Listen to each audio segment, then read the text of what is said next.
Bonjour à tous, bonjour à toutes, bienvenue sur La Clé des Champs, le podcast qui donne la parole aux acteurs de l'agriculture française. Je suis Louise Lespard et j'ai hâte de vous amener avec moi dans cette aventure. Dans ce podcast, je vous permets d'en apprendre bien plus sur notre monde agricole en partant à la rencontre de personnalités remarquables qui œuvrent à faire briller nos campagnes. Je vous amène dans les coulisses de nos fermes pour découvrir le quotidien de ces acteurs de l'ombre pourtant indispensables à notre pays. Aujourd'hui, j'ai le plaisir de me rendre à Vert, dans les Landes, pour rencontrer Cécile Chéry, productrice d'asperges et de patates douces. Cécile était journaliste et après sa rencontre avec Laurent, elle décide de le rejoindre sur l'exploitation. Avec Cécile, on a bien entendu parler d'asperges, un des produits phares des Landes. Elle nous parle aussi de la difficulté à trouver de la main-d'œuvre pour les ramasser et de la nécessité de faire appel à des saisonniers étrangers avec toute la richesse culturelle que cela implique. On a également parlé avec émotion, vous le verrez, des difficultés qu'ils ont rencontrées pendant le confinement du mois de mars, pleine saison de l'asperge. J'ai été très heureuse de rencontrer Cécile. On sent chez elle beaucoup de gentillesse et d'ouverture d'esprit. Son pragmatisme et son bon sens m'ont également marqué. Un problème, une solution. Avec Cécile, c'est pas plus compliqué que ça. Bonne écoute!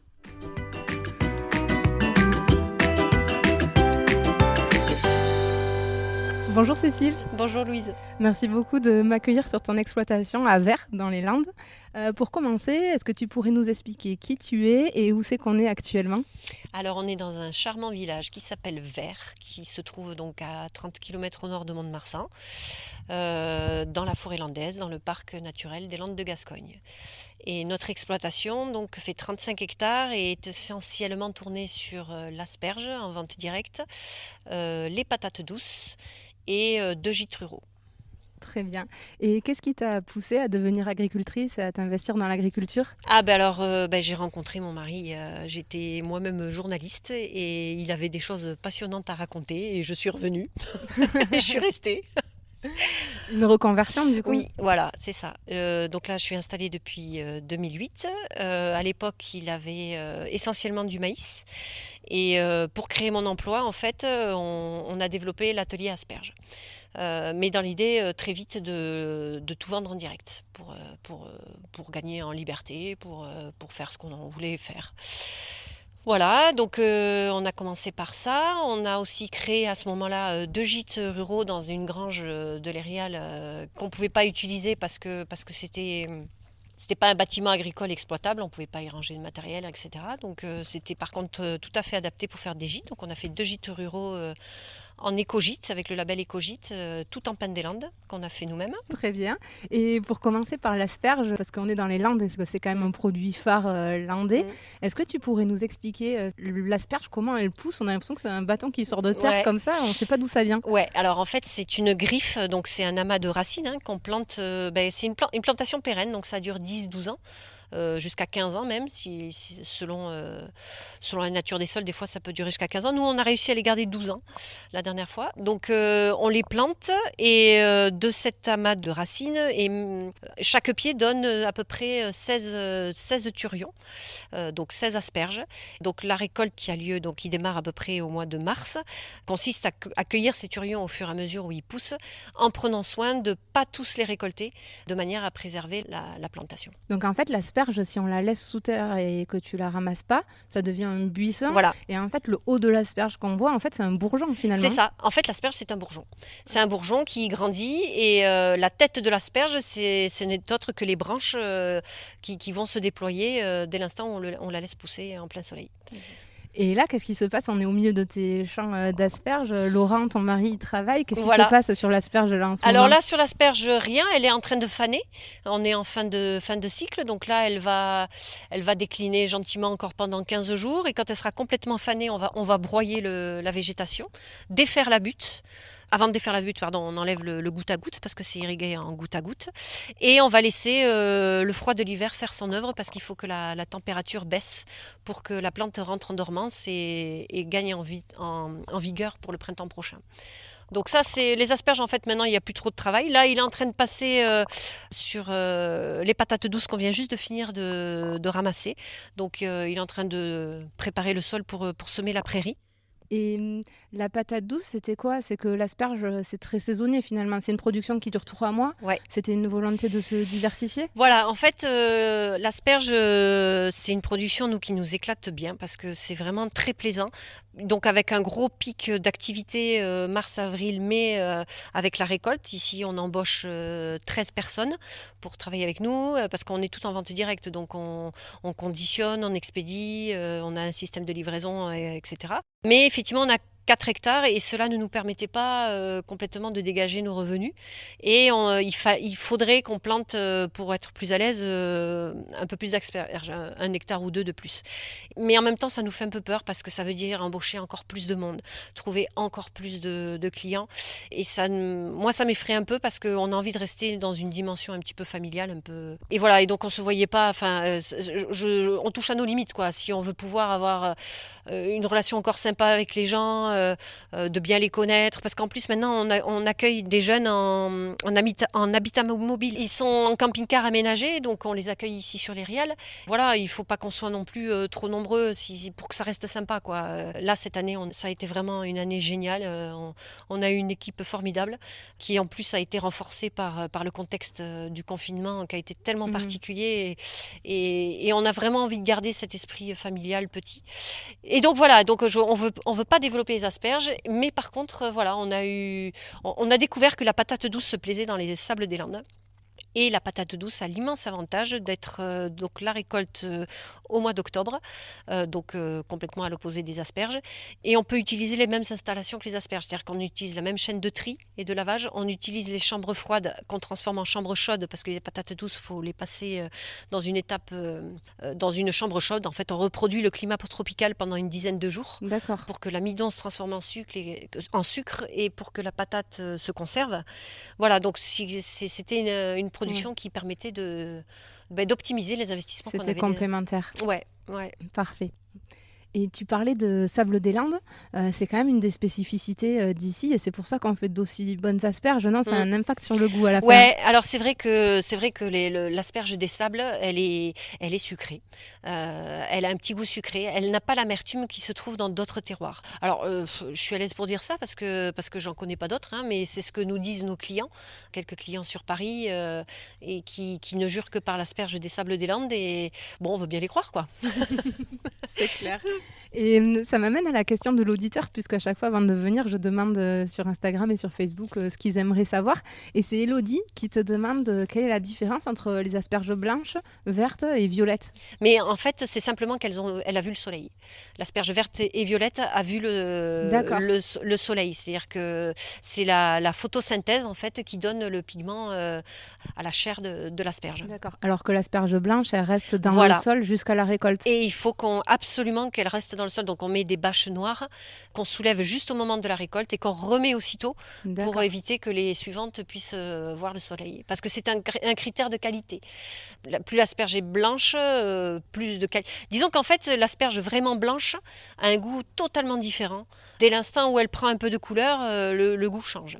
Il s'accentue en fait. Le goût s'accentue avec la couleur. Mais ce qui fait qu'au moment du ramassage, c'est hyper serré, non? Le temps de... Enfin, faut pas se louper sur la date de récolte parce que j'imagine qu'au bout d'un moment, l'asperge, elle pointe quand même le bout de son nez. Alors, en fait, on les piste. Donc, à partir du moment où on bute les asperges au mois de janvier et à partir de là, on les surveille. On y va. À partir du début février, on commence à suivre les premières qui sortent. Et dès qu'elles commencent à sortir, il faut passer parce que dès qu'elles sont sorties, il faut absolument les cueillir. Sinon, ça ne le fait pas. Okay. Et quand je préparais l'interview, j'ai vu quelque chose que tu as dit qui m'a un peu interpellée, c'est Mère Nature, c'est la patronne, c'est elle qui décide. Tu as vraiment l'impression que la nature, finalement, c'est ta chef et c'est elle qui te guide dans ton quotidien?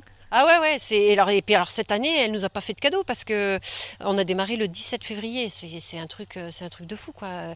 Il a fait tellement chaud et là, du coup, on n'a pas d'autre choix. Il faut y aller, il faut mobiliser les troupes et puis on y va. Au même titre qu'on va avoir un gros coup de froid, par exemple. On a toujours un coup de froid fin mars, début avril. Et là, j'ai la production qui s'arrête. Donc il faut arrêter les clients, il faut décommander. On n'a pas le choix, c'est comme ça. Ouais, c'est elle qui te rythme. Ouais, les clients peuvent râler. Oui, mais j'ai plus de camelote, donc c'est comme ça. Parfait. Bon, écoute, je te propose qu'on poursuive à l'intérieur puisque Laurent arrive avec le tracteur, donc on va lui laisser la place. Et on parlera de tout ce qui est main-d'œuvre, impact du Covid, la main-d'œuvre saisonnière dont tu as besoin et dont tu as un peu parlé. À tout de suite.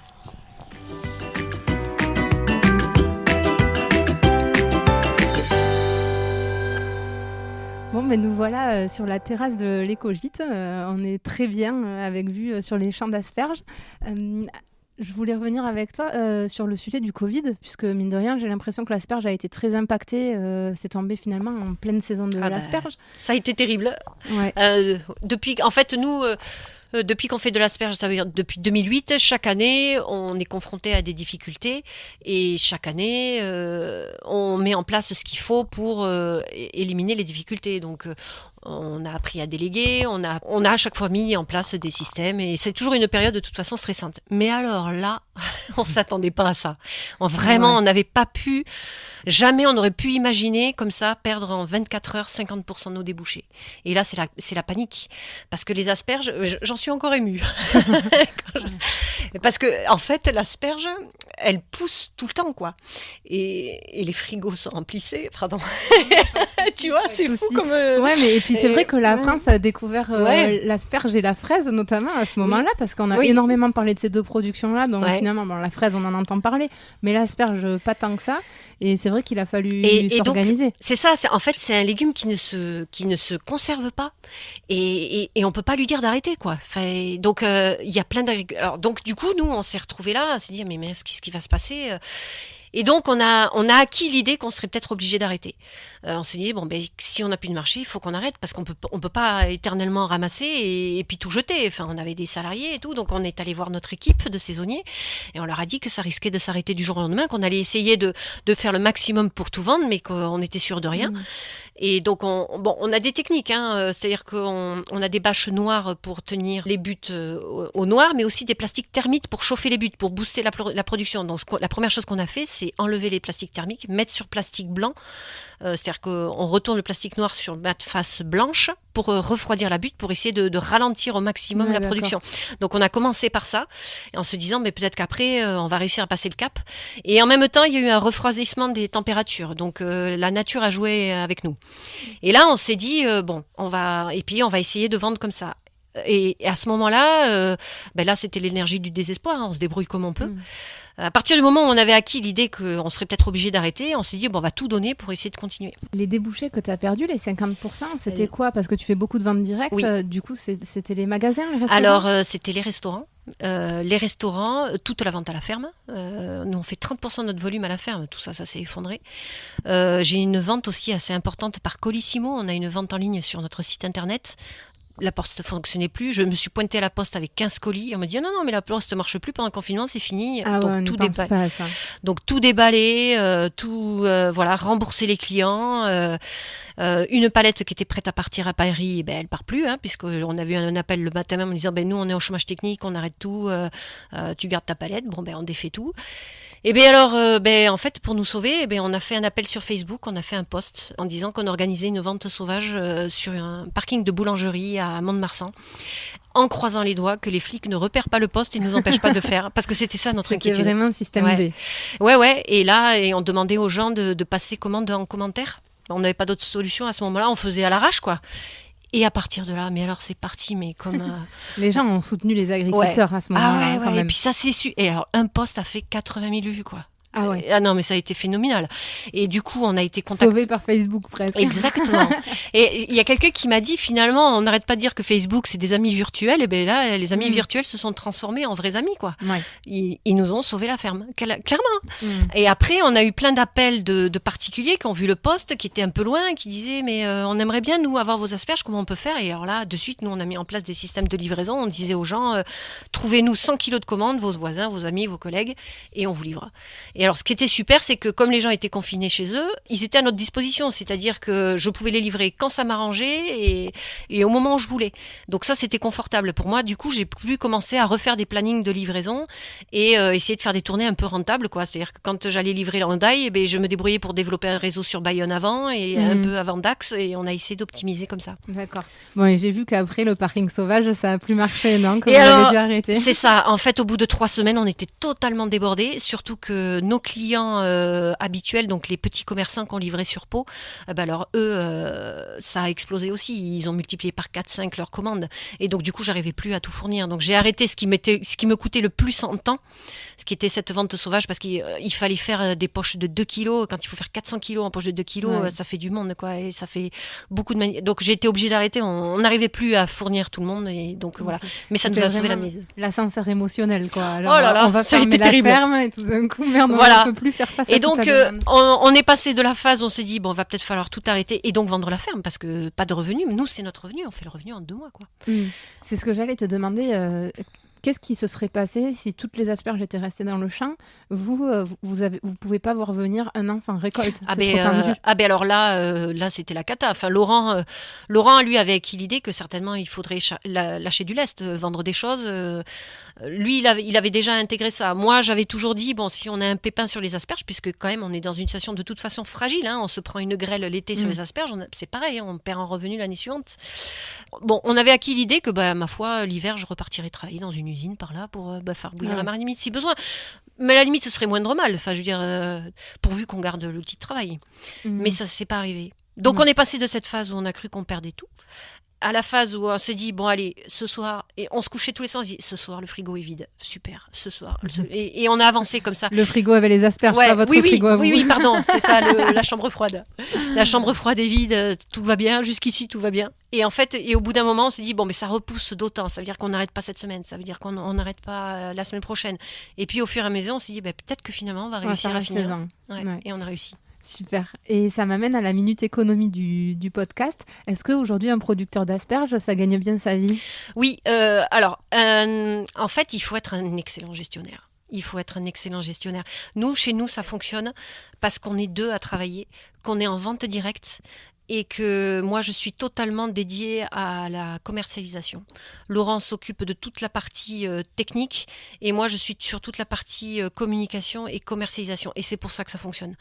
Voilà. Alors, chez nous, on peut vivre de l'asperge parce qu'on a réussi à mettre en place ce fonctionnement-là. D'accord. Et pourquoi vous avez fait le choix de faire tout en vente directe? Parce que vous auriez pu décider de passer par des grandes surfaces ou des circuits spécialisés. Pourquoi tout en vente directe? C'est du travail supplémentaire aussi quand même. Clairement. Après, moi, je me suis installée sur la ferme. C'était aussi dans l'idée de m'éclater dans une vente directe avec du lien avec des clients, avec l'envie d'amener un produit au bout. Et Laurent aussi avait cette frustration-là. Avant, il était que producteur de maïs. Et il disait, finalement, je produis du maïs pour le marché mondial, quoi. Bof. Pour les coopératives, ça n'a pas grand intérêt, quoi. Si ce n'est que, alors lui, il adore l'agriculture. Enfin, c'est vraiment quelque chose qui lui plaît beaucoup. Mais avec les années passant, finalement, on se pose la question sur le sens de notre travail. Et moi, c'est vrai que je quittais un boulot de journaliste où je côtoyais beaucoup de monde. On en parlera après. Voilà, et j'avais envie de retrouver un métier où je côtoie du monde. Donc, c'est les clients pendant les asperges, c'est les clients de nos gîtes, et maintenant les clients l'hiver aussi pour les patates douces. Et c'est riche, c'est chouette comme relationnel. Parce qu'en fait, on brasse du plaisir. Les asperges, c'est fou, c'est un légume qui... C'est étonnant d'ailleurs, c'est le premier légume de printemps et il y a une frénésie. Vraiment, les gens attendent l'asperge et on a l'impression de leur faire un cadeau à leur livrer des asperges et c'est vraiment super, quoi. Et c'est vraiment très plaisant. Tu le disais avant, vous faisiez du maïs. Oui. Qu'est-ce qui a fait que vous avez abandonné cette partie-là? Comment ça s'est passé? Quand je me suis installée donc en 2008, on a commencé les asperges et donc on a bien développé la vente directe et vraiment on se rendait compte que ça nous éclatait bien, autant Laurent que moi, y compris sur le plan technique. Laurent trouve la production vraiment très intéressante, mais il arrivait à un moment donné, quand il fallait semer le maïs, on s'en sortait plus, quoi, parce que Laurent donc partait au semis de maïs, moi du coup je me retrouvais toute seule à gérer le chantier de récolte des asperges plus la commercialisation et j'arrivais pas à tout faire et du coup on faisait tout le mal et vraiment on n'était pas à l'aise, quoi. Et donc du coup on a décidé d'abandonner le maïs pour se consacrer pleinement aux asperges. Du coup l'exploitation est passée de 110 hectares à 35. Ah ouais, quand même. Et vous avez pas eu peur? Parce que j'ai l'impression comme ça de l'extérieur sans rien y connaître, mais que c'est assez courageux comme choix parce que c'est quand même faire une croix sur des revenus. Vous vous y êtes retrouvés après finalement? C'est un pari sur l'avenir, qu'on fait effectivement. On fragilise l'exploitation parce que finalement il y a moins de diversification. Ça c'est vrai. Mais c'est un risque qu'on assume. Bon, jusqu'à maintenant, ça nous a plutôt bien réussi. Mais c'est vrai que, comme je disais tout à l'heure, si on se prend la grêle l'été sur les asperges, ça veut dire il y aura forcément un impact sur la récolte de l'année, du printemps suivant. Et effectivement, vu que c'est l'essentiel de notre revenu, c'est problématique. Mais on s'était dit qu'on verrait les choses au jour le jour. On est plutôt du genre confiant dans la vie, quoi. Et puis qu'après tout, s'il y avait besoin pour aller faire bouillir la marmite, repartir travailler à l'extérieur, je dirais ici, il y a des usines qui fonctionnent, des usines de légumes, de foie gras, il y a toujours besoin de main-d'œuvre. Je veux dire, si c'est pour quelques mois passer un cap difficile, moi, ça me pose aucun problème de repartir si besoin, quoi. Bah, c'est courageux quand même, je confirme. Et je reviens un peu sur le Covid, parce que finalement, ça a eu plein d'impacts. Et on s'est aussi aperçu de notre dépendance à la main-d'œuvre agricole étrangère, puisqu'il y a eu pas mal d'articles sur le fait que les gens étaient restés coincés à l'extérieur des frontières, comment on allait faire pour ramasser les récoltes. Toi, sur ton produit, l'asperge qui est très saisonnier, vous faites appel à de la main-d'œuvre, tu nous le disais, Oui. tu peux nous raconter Alors, jusqu'à maintenant, on arrivait à trouver, on est une petite équipe, donc vous voyez 12 personnes, on arrivait à trouver les gens étaient tous du coin, tous du secteur. Et puis les années passant, on a de plus en plus de mal à trouver des gens qui veulent venir travailler chez nous. Par contre, on fait de plus en plus du coup appel à une main-d'œuvre de saisonniers en habitat mobile. Ce sont des jeunes qui font ce choix de vie, de vivre dans leur camion et de passer d'exploitation en exploitation. Et donc cette année, la chance qu'on a eue, c'est qu'ils sont arrivés une semaine avant le confinement. Ah oui. Donc l'équipe était complète une semaine avant le confinement et ça a été notre chance. Et ils sont arrivés d'où ? Alors, y en a qui sont du Portugal. Ils arrivaient de partout en France. Ils travaillent tous en France. Et je pense notamment à un couple qui est une famille nomade parce qu'ils ont une petite fille avec eux. D'accord. Voilà, qui scolarise là où ils sont, en fait. Et donc, ils sont restés. Donc là, l'année dernière, elle était encore toute petite. Elle n'avait pas encore besoin d'école. Mais à partir de cette année, elle sera inscrite ici à l'école de Vers parce qu'ils ont bien l'intention de revenir. Et elle sera scolarisée. En fait, je pense qu'ils seront là l'équivalent de 3-4 mois. Et elle sera là à l'école. Okay. Et je crois que tu avais aussi des Espagnols et des Slovaques, non ? Oui, voilà. Dans le lot, il y avait un Slovaque, il y avait des Portugais. Espagnol, c'était l'année dernière. C'était l'année d'avant. Voilà, ouais. Et du coup, ça fait une joyeuse équipe, quoi. Ouais. Et en fait, c'est des jeunes vachement intéressants. Alors, très fêtards. Ça, faut le savoir. Vous n'êtes pas ennuyés pendant le confinement ? Non, pas du tout. Vous. Du coup, ils étaient en plus confinés chez nous, donc pas moyen de bouger. Donc, ils étaient logés ici sur les Riales. On avait libéré la bergerie où on garde habituellement nos voitures et ils avaient, pour au moins qu'ils aient leur espace de vie là. Et ça a été très animé pendant tout le confinement. Et effectivement, on a tous été confinés ensemble finalement et ça a été très joyeux. Puis ça doit être enrichissant pour vous parce que c'est quand même des gens qui font de vrais choix de vie. C'est ça. Particuliers. Et bien ça interroge justement. Ouais. Ça interroge surtout cette petite famille nomade, ce couple-là en particulier avait tous les deux des carrières assez importantes en Suisse. Ils gagnaient très bien leur vie et ils se rendaient compte qu'ils avaient une vie à la con. Et qui ne voyaient pas grandir leur fille et ils ont tout plaqué pour acheter un camping-car et ils sont partis sur les routes et voilà, ça fait maintenant 2 ans qu'ils tournent et que pour rien au monde ils changeraient, quoi. Ouais, c'est incroyable. Ouais. Et ça interroge sur la consommation, sur de quoi est-ce qu'on a besoin pour vivre. C'est un choix de vie hyper minimaliste en fait. Complètement. Et un choix de liberté en fait. C'est vachement intéressant. C'est des jeunes qui font le choix de la liberté. C'est-à-dire que s'ils ne se plaisent pas à un endroit, ils s'en vont. Donc nous, agriculteurs, on a tout intérêt à bien les accueillir et à ce qu'ils se sentent bien chez nous. Parce que c'est vertueux. Nous, on a besoin de gens qualifiés et eux, ils ont besoin d'être bien reçus, quoi. Oui, parce qu'il y a aussi eu des appels pendant le Covid à la main-d'œuvre à demander aux Français de venir aider dans les champs. Mais faut qu'on comprenne bien que ramasser les asperges, c'est aussi un savoir-faire. Moi, si je viens de t'aider, à mon avis, j'en ramasse pas beaucoup. Exactement. On a eu des demandes comme ça. On a eu des gens qui sont venus se présenter spontanément. Mais en fait, il faut au moins 2 jours de formation. Enfin, au moins 2 jours pour choper le coup de main. Et puis, en fait, c'est extrêmement physique et les gens tiendraient pas le coup. Et c'est vrai que ce public de saisonniers en habitat mobile sont habitués aux travaux physiques et c'est une chance pour nous. Ouais. Et est-ce que c'est cette difficulté du travail qui a fait que tu as eu de plus en plus de difficultés à trouver de la main-d'œuvre locale ? Oui, clairement. Ouais, les gens en fait venaient faire les asperges en attendant de trouver un autre job, quoi. Alors on a deux nanas, hein, deux très chouettes nanas qui travaillent chez nous depuis 10 ans et qui adorent ça. La récolte des asperges, vraiment, c'est quelque chose qui leur plaît beaucoup. Et en plus, elles sont hyper performantes. Et donc, ça fait 10 ans, elles, pour le coup, elles habitent dans le coin et qui viennent. Mais c'est les deux seules qui sont restées depuis. Ouais. C'est vrai qu'il faut qu'on prenne conscience de ça, de la difficulté du travail dans les champs, et qu'on ait la chance d'avoir cette population souvent qui vient de l'étranger, notamment dans les fruits et les légumes. Je crois que c'est 80% de l'emploi agricole sur la filière fruits et légumes, et qu'on a les chances de les avoir parce que nous, Français, et moi la première d'ailleurs, aller désherber ou aller ramasser les asperges toute la journée, j'en serais pas capable. Ouais.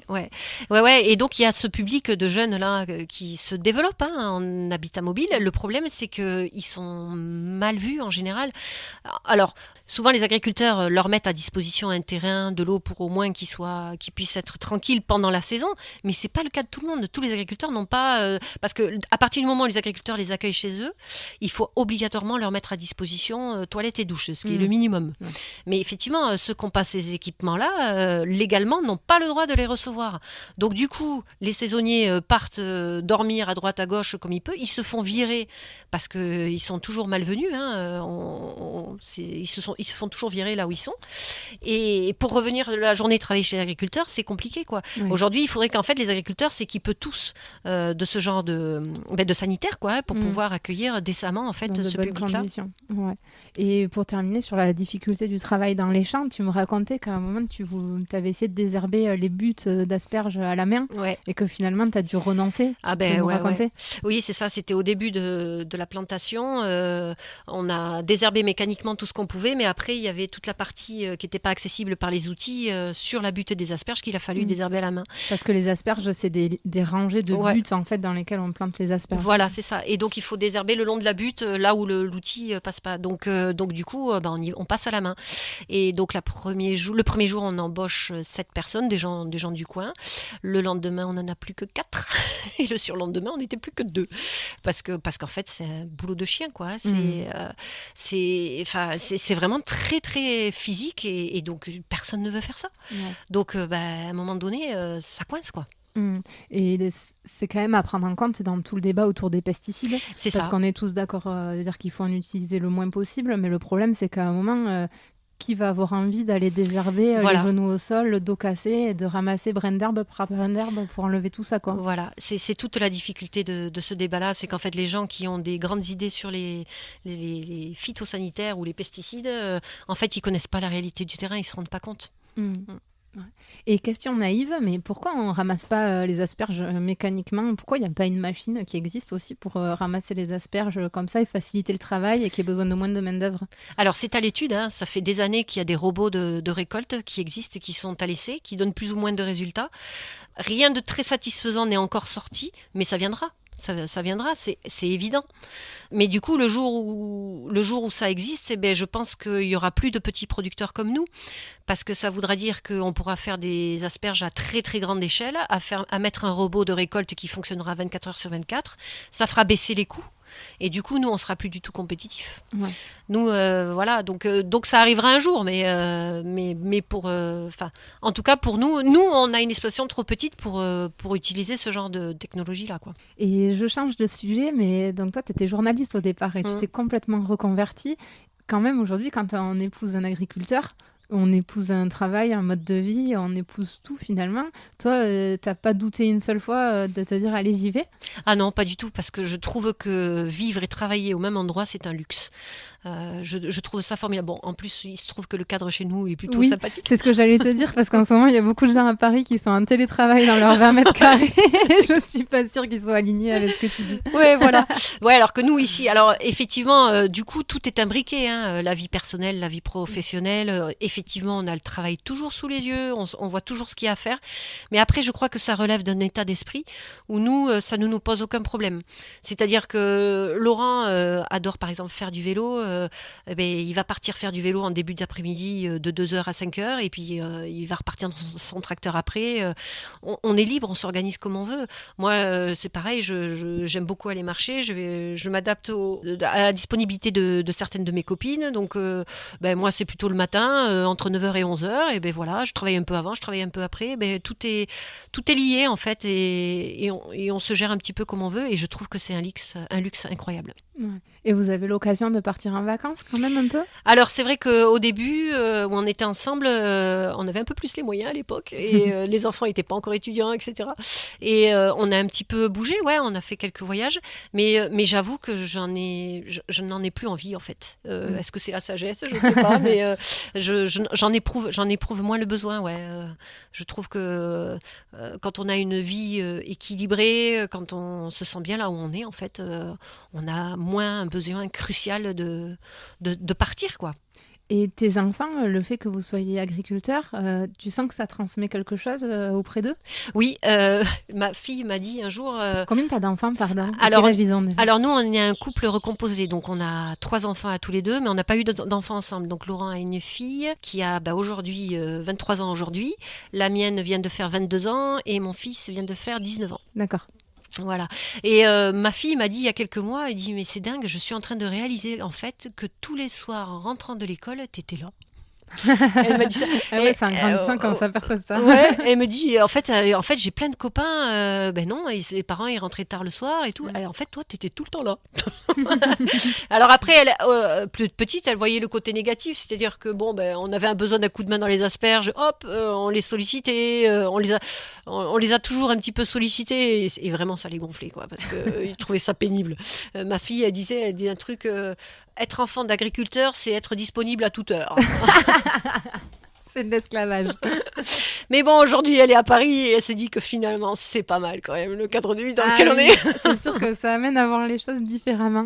Et ça veut dire qu'elle t'a vu, elle était assez grande quand finalement tu as fait ta reconversion. Oui. C'est un modèle aussi pour elle, non ? Oui. Dire, oui. Il n'y a pas qu'une vie, et si ça me plaît pas, je peux changer un moment. Exactement. Et oui, le côté multifacette de l'activité professionnelle, et même de faire plusieurs choses au sein d'un même métier, puisqu'elle voit que je suis à la fois au champ, les mains dans la terre, mais aussi devant mon ordinateur en train de faire de la communication commerciale quand je réponds à mes clients. Enfin, en fait, elle est plus interpellée par la dimension multifacette du métier, et elle trouve ça très riche. Mais d'ailleurs, c'est marrant parce que moi, c'est le premier truc qui m'a interpellée en rencontrant les agriculteurs, c'est le côté entrepreneur, en fait, de gérer 1001 choses. Et d'ailleurs, j'en ai fait un article sur le blog du podcast La Clé des Champs pour justement comparer les similitudes entre les deux métiers qui ont l'air pourtant très éloignés, mais qui sont pas si différents que ça finalement. Écoute, je vais passer aux questions de fin maintenant que je pose toujours. La première, c'est qu'est-ce qui te rend vraiment fière d'être agricultrice à toi ? Ce qui me rend fière, c'est quand je vois les gens super heureux de la qualité des produits que je leur vends. Et ça, je me dis quand même que nourrir les gens, c'est chouette, quoi. Et je l'ai encore plus ressenti pendant le confinement où les gens vraiment nous ont témoigné beaucoup de gratitude de venir de venir les livrer, de venir de les nourrir, quoi. Enfin, j'ai trouvé ça touchant. Et ça m'a beaucoup plu, et je trouve que ça donne encore plus de sens à mon métier. J'ai l'impression de faire quelque chose qui a du sens, c'est ça. Ma deuxième question, c'est est-ce que tu pourrais nous donner un truc qui nous permettrait d'étaler notre science au prochain repas entre amis ? Oui, alors apparemment, il semblerait que l'asperge en France, ça vient de Catherine de Médicis qui, en revenant d'Italie, a ramené l'asperge pour son mariage. Donc pour son repas de mariage. D'accord, voilà. Donc on lui doit le fait de se régaler aujourd'hui. Paraît-il. Et ma dernière question, c'est où c'est qu'on peut te contacter si on a une question, si on veut acheter tes asperges ? Alors on a un site internet en fait qui regroupe tout ça, erialdecécileetlaurent.com. Parfait. Bon, merci beaucoup Cécile pour ton accueil, je me suis régalée à faire l'interview et puis à très bientôt, bon après-midi. Merci.